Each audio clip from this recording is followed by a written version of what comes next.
Mr. President, there is an epitaph on the wall above Sir Christopher Wren, one of England's greatest architects, is buried.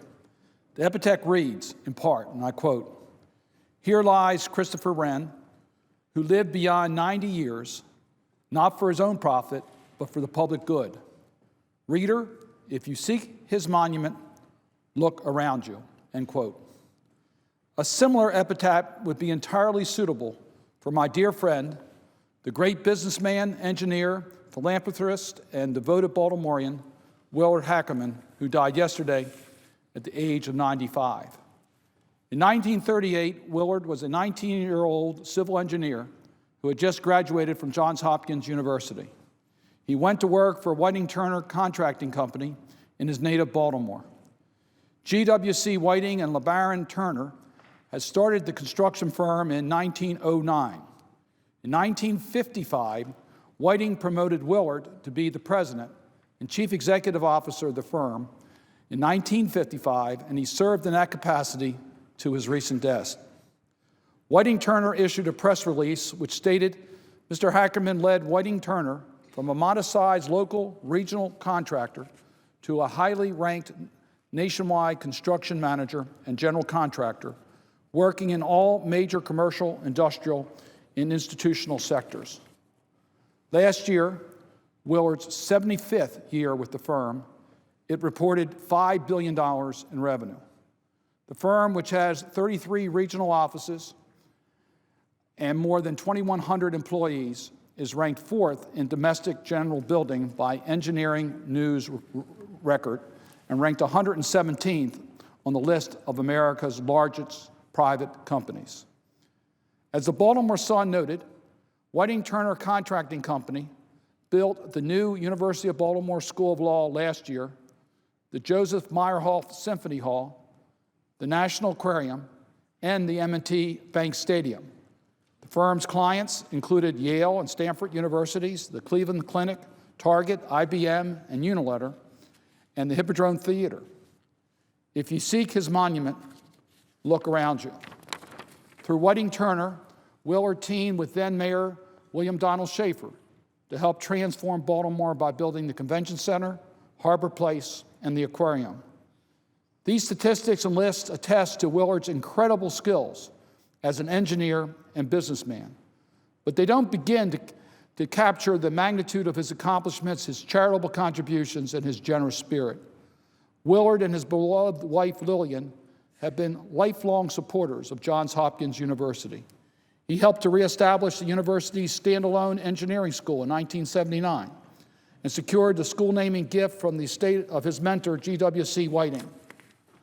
Other activities include funding the Willard and Lillian Hackerman Chair in Radiation Oncology at the Johns Hopkins School of Medicine, construction of the Hackerman Pat's Patient and Family Pavilion, and the Hackerman Research Laboratories at the Sidney Kimmel Comprehensive Cancer Center.